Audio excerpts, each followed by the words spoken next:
ئیمامی عەبدوڵڵای کوڕی مەسعود ڕەزای خوای پەروەردگاری لێ بێ دەفەرمێت پرسیارم کرد لە پێغەمبەری خوا صلی الله علیه وسلم چی کردەوەیەک بەلای خوای پەروەردگارەوە زۆر خۆشەویستە، خۆشەویست و گەورەیە.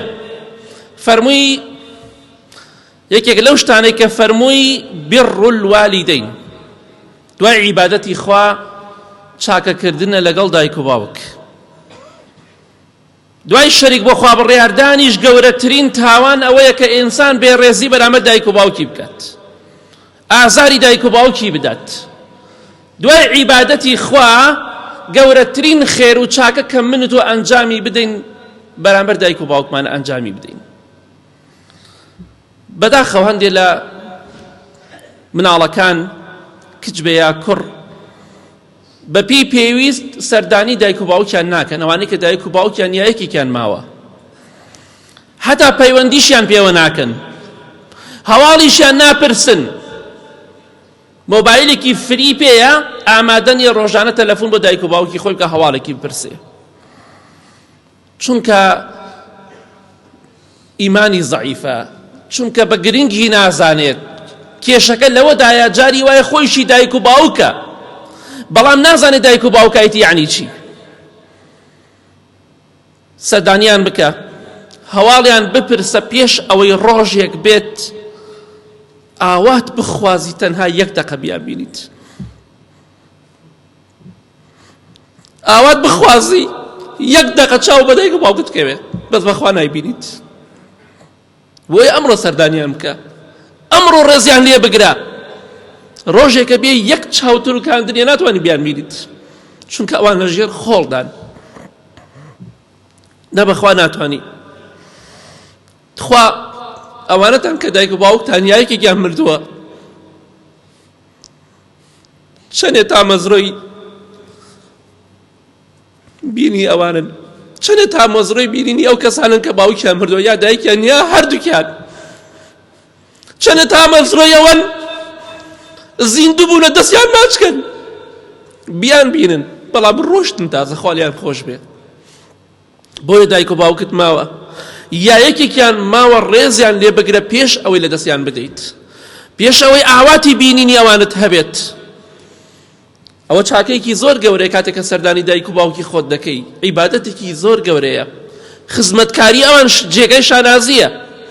گەنجە خۆشەویستەکان بێڕێزی بەرامبەر دایک و باوکتان مەکەن، ڕێزیان لێ بگرن، فەرمانیان جێبەجێکن مەگەر مخالفەی شەرعی خوا بۆ ئەو کاتە نا. بەداخەوە لە هەمووی ناخۆشتر ئەوەیە دانەیەک و دوان و سەد نییە. چەندەها مناڵ هەیە دایکیان بێوەژن و ئەحتیاجە، هەمووشیان حاڵیان باشە ناتوان یارمەتی دایکی خۆیان بدەن، دایکیان زەکات وەرەگرێ.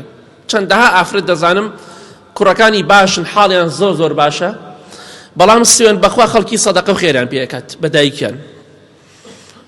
چەند برایەکن ئەم برایانە ئەو دەڵێت تۆ پارە نەدەی بە دایکم، منیش نایدەم، ئەو دەڵێت تۆ نەیدەی من نایدەم، لەبەر ئەوە یەکێکیان پارە نادا ئامادەنی ئەو کاتیش پارە بدات. بۆیە خۆت بە پیاوێکی شەریف و چاک نەزانی، لەگەڵ براکان تا هیچ فەرقێکت نییە، تۆ لەوان بەڕێزتر نیت، تۆ ئەچتە قەبری خۆتەوە. شەرم نییە بۆ ئێوە حاڵتان باش بێ دایک و خێر و سەدەقە وەرگرێ، زەکات وەرگرێ. حەقت چییە بەسەر براکەت؟ تۆ براکەت خراپە، خۆت مەهێنە ئاستی ئەوەوە، بەخوا تۆ پارە نەدی منیش پارە نادەم، تۆ چەندێ بدەی منیش ئەوە نەدەم. تۆ پیاوێکی چاک بە، تۆ ئافرەتێکی چاک بە، تۆ کوڕێکی چاک بە، حەقت چییە بەسەر براکانتەوە؟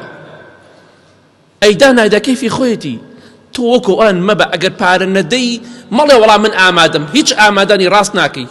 ئەگەر ئامادە بووی تا یارمەتیت ئەدا و چاوی ئەو سەیری ئەوەت نەئەکرد، چاوت لەوە نەدەبوو بزانم براکانم یارمەتی دایکم ئەدەم یا نایدەن. چەندەها کەسەی دەوڵەمەندە سوێن بەخوا زۆر دەوڵەمەندن دایکیان زەکات وەرەگرێ. ئەمە چاکەی تۆی لەگەڵ دایک و باوکت. خوا نمونەتان زۆر نەکە ئەو کەسانی کە بەم شێوەیەن، خوا قەت نمونەیان زۆر نەکە، خوا مناڵی ئەوە بە کەس نەدا. حەقت چییە بەسەر براکە تۆ پارە ئەدا یا پارە نادا؟ تۆ خزمەتکاری دایکت بە بێوەژن و ئەحتیاجە، هەتا باوکت ما بۆ پێویستی بە تۆ نەبوو، بەڵام ئەمڕۆ پێویستی بەوەیە تۆ یارمەتی بدەیتەوە باشترە دراوسەیەکی خزمێکی بێگانەیە یارمەتی بدات. ئەوە شەرمەزاری بۆ کوڕەکان لە کاتێکا دەتوانن بە هەموو شتێ بۆ مناڵەکانی خۆیان بکەن بەڵام بۆ دایکی خۆیان هیچ ناکەن و ئاگانە دایکی خۆیان نەماوە.